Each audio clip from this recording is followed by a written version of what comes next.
Hello students, good morning to all. Yesterday I have taken a test and everybody, maybe many of the students attend the test and give the response very good. Today we have discussed or solved the exercise 1.5. 1.5 exercise related with the word problem. Okay? तो start the exercise. Word problems का मतलब ये है कि जैसे आपको exercise में addition भी करना होगा, सब्ट्रैक्शन भी करना होगा, मल्टीप्लिकेशन भी करना होगा, डिवीजन भी करना होगा, तो उसमें कई सारे ऑपरेशन एक ही साथ आपको करने होंगे। तो एक्सरसाइज 1.5 करते हैं।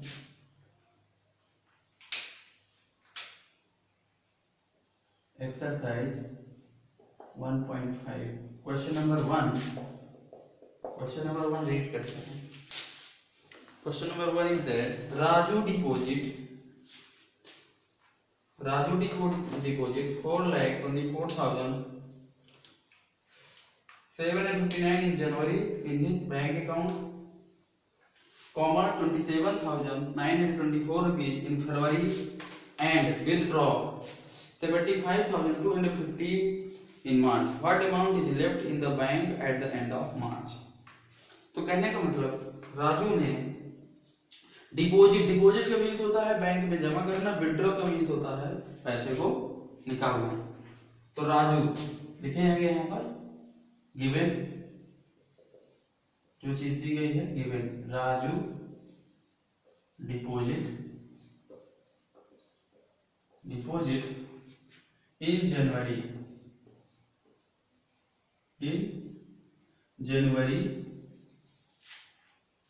in his bank account is equal to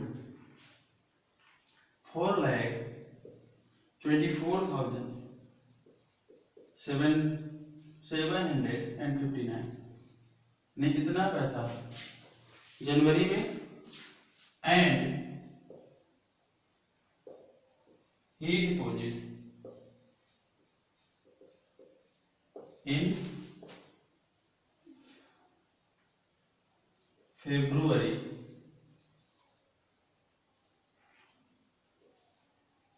in his bank account.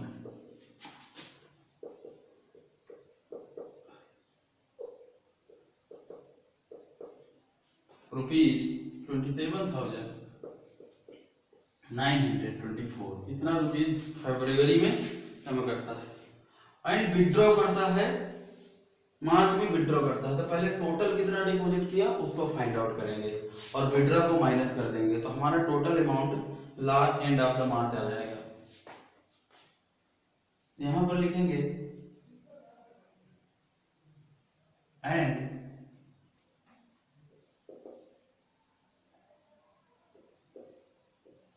He withdraw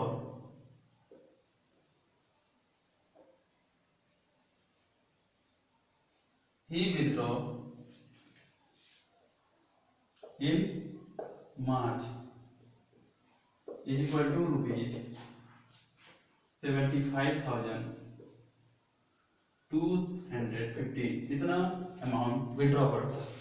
तो पहले क्या लिखेंगे, सबसे पहले फाइंड करेंगे Raju deposit total amount in these 2 month means जनवरी एंड फरवरी में जितना उसने डिपॉजिट किया। तो क्या करेंगे, दोनों को ऐड कर देंगे। 4,24,759 plus 27,924 9 4 13 2 1 3 8 9 7 9 16 1 7 1 8 8 4 12 1 2 1 3 2 5 and 4 4 lakh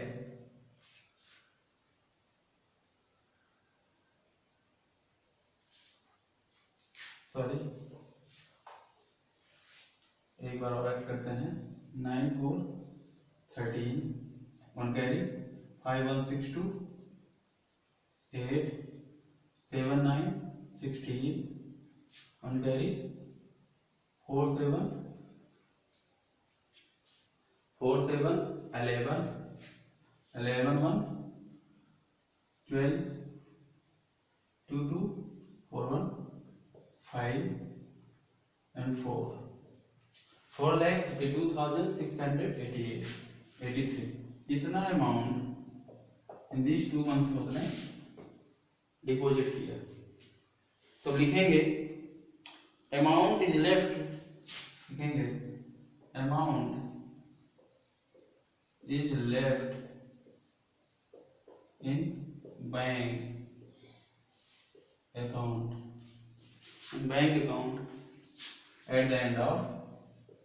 at the end of March।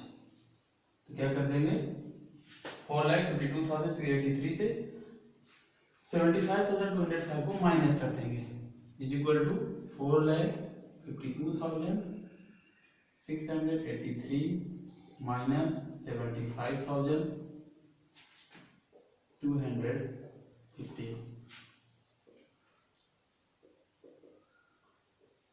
रुपये। 3 से 5 माइनस किए तो जाएगा ना 13 5 माइनस 8 हो जाएगा। यहाँ 7 से 1 माइनस किया 6 से 2 माइनस किया तो 4 हो गया। 2 से 5 माइनस किया 12 माइनस 5 7 4 14 से 7 हो जाएगा। This is 3। कितना रुपीज क्या होगा आंसर होगा। ओके समझ में आया कैसे करना है।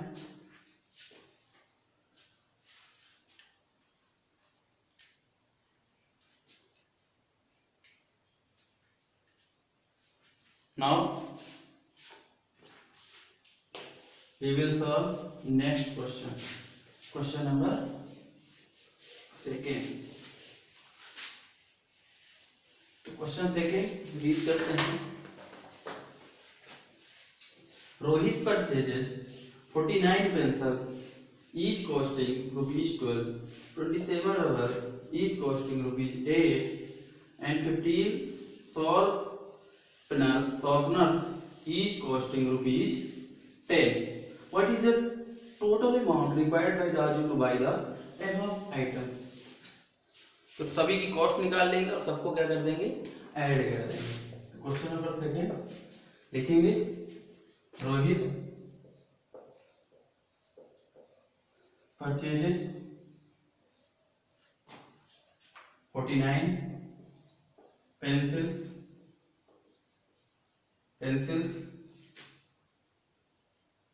Each cost ₹12। तो अब 49 पेंसिल का ईच कॉस्ट ₹12 के हिसाब से टोटल कितना कॉस्ट होगा। तो यहाँ 49 मल्टीप्लाई 12 करेंगे और आंसर निकालेंगे। यहाँ इतना हो जाएगा 588। Rubbers he purchases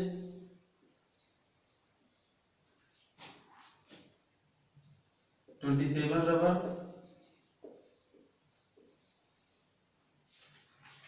each cost ₹8।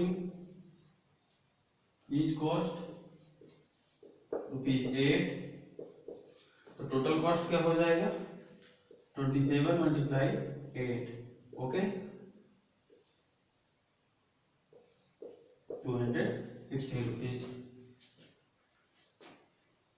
and 15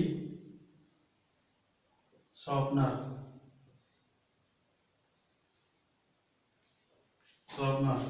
each cost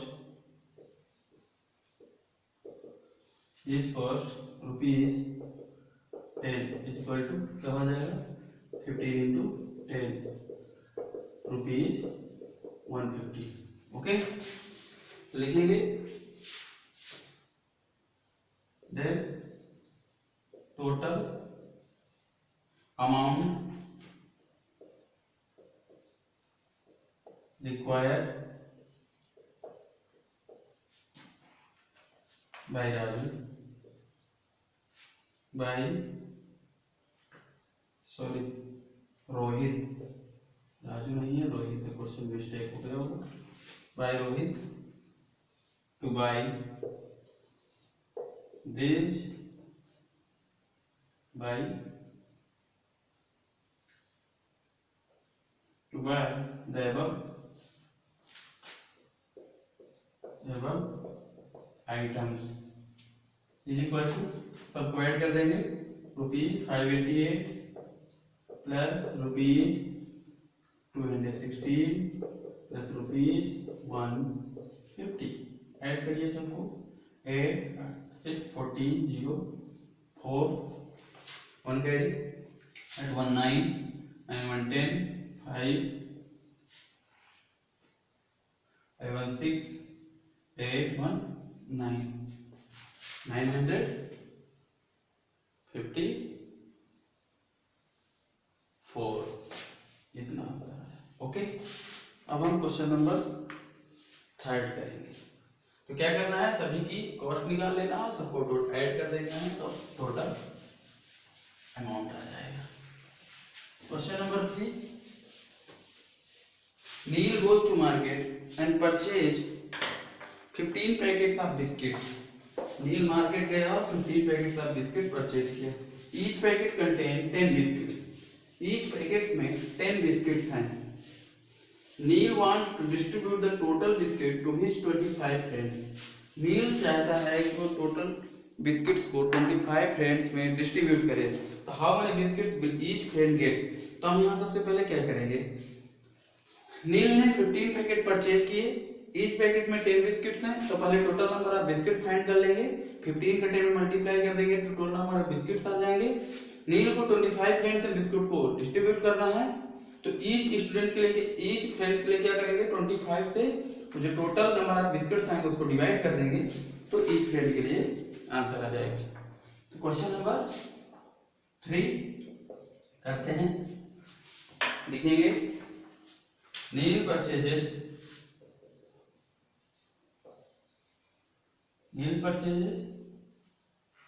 15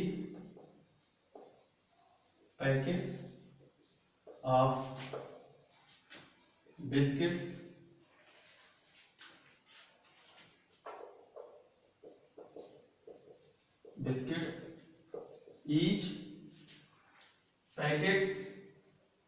each packet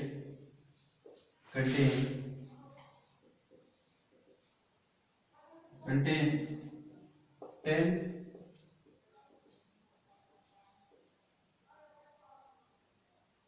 biscuit. Okay, ध्यान निकालेंगे, find total number of biscuits in 15 packets is equal to 15 multiply 10 is equal to 110 50 biscuits. Okay, अब क्या करना है, Neel wants to distribute the total biscuits to each 25 friends. तो how many biscuits will each friend get? तो लिखेंगे Neel wants to distribute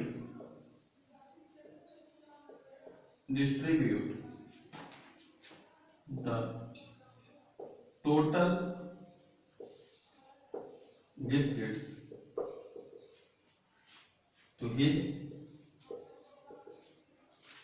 25 friends। तो लिखेंगे each friend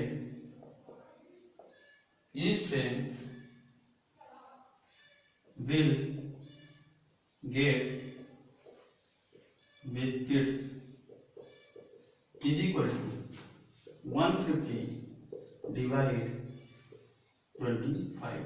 150 से को 25 से डिवाइड करेंगे तो रफली डिवाइड करिएगा। 25 में जब आप टेबल पढ़ोगे तो 6 टाइम जाएगा तो आंसर आ जाएगा 6 biscuits. Okay that.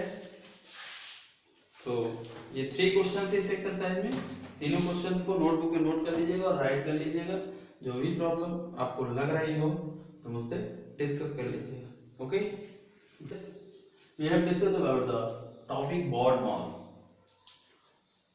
Baud moss का मीन्स होता है कि जब कोई भी सिंप्लीफिकेशन करते हैं, हम क्वेश्चन को सॉल्व करते हैं, सिंप्लीफिकेशन यानी any expression we have solve, जब हम किसी एक्सप्रेशन को सॉल्व करते हैं, एक्सप्रेशन जैसे ऐसा क्वेश्चन हो जिसमें ब्रैकेट्स का यूज हो, एडिशन यूज हो, मल्टीप्लिकेशन साइन का यूज हो, डिवीजन का यूज हो, मतलब कहने का कि कुल मिलाकर यह है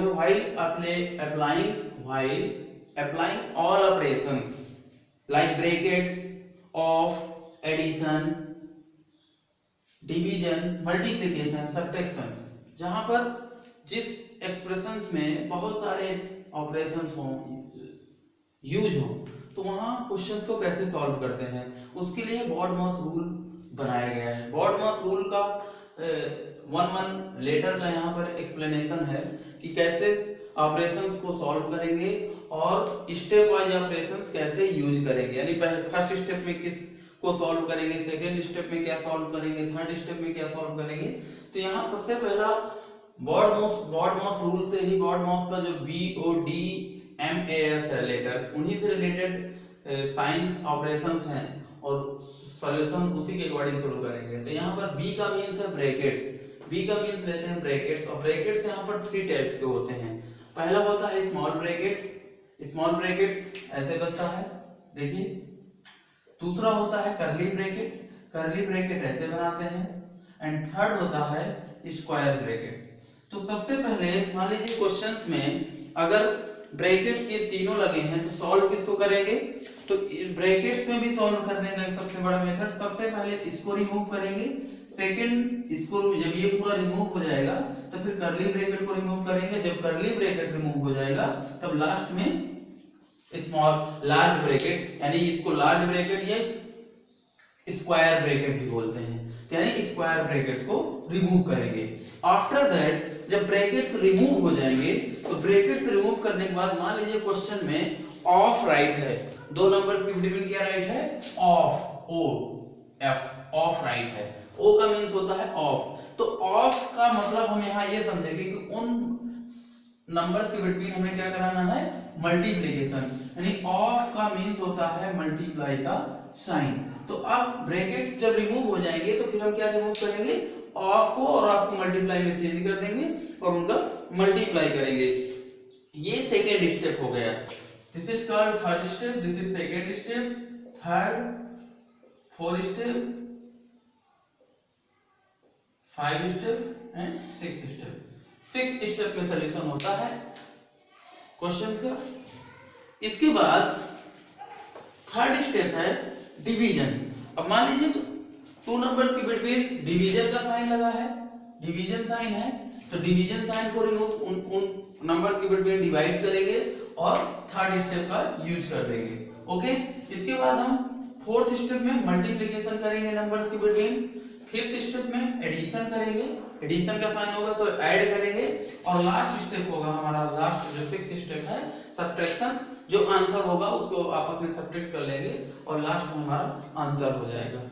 ओके, इसके पहले देखिए एक आपको कभी भी क्वेश्चन में मान लीजिए ये लाइन 2 नंबर के बिटवीन, जैसे 2 - 3, तो 2 नंबर्स के बिटवीन ये लाइन आपको मिल सकती है। इस लाइन को बोलते हैं बार ब्रैकेट्स। क्या बोलते हैं, बार ब्रैकेट। और इसको बार ब्रैकेट या विनकुलम भी बोलते हैं, विनकुलम। तो यहाँ पर अभी यूज इसका नहीं है, फिर भी आप इसको समझ लीजिए। मान लीजिए कभी क्वेश्चन में मिलता है नेक्स्ट कभी भी आपको कंपटीशन लेवल में, तो आप इसको विनकुलम बोलते हैं या इसको बार ब्रैकेट बोलते हैं। तो इसको सॉल्व कैसे करते हैं, इसके लिए आपको सबसे पहले स्मॉल ब्रैकेट, कर्ली ब्रैकेट और स्क्वायर ब्रैकेट के पहले आपको इस ब्रैकेट को सॉल्व करना पड़ेगा और इसको v यानी कि कहने का मतलब विनकुलम, तब आपका ये हो जाता है v बॉड मास रूल। तब क्या बन जाता है v बॉड मास रूल। तो b बॉड मास रूल मतलब यहाँ b ऐड हो गया, b का मीन्स हो गया विनकुलम। तो विनकुलम अभी आपको इस आपके सिलेबस में नहीं है, लेकिन बाई चांस कभी मिले तो सबसे पहले b को सॉल्व करेंगे। b का मीन्स होता है बार ब्रैकेट। अब बाकी आप लोगों ने समझ लिया कि इस b का means brackets of division, multiplication, addition और सब्ट्रैक्शन।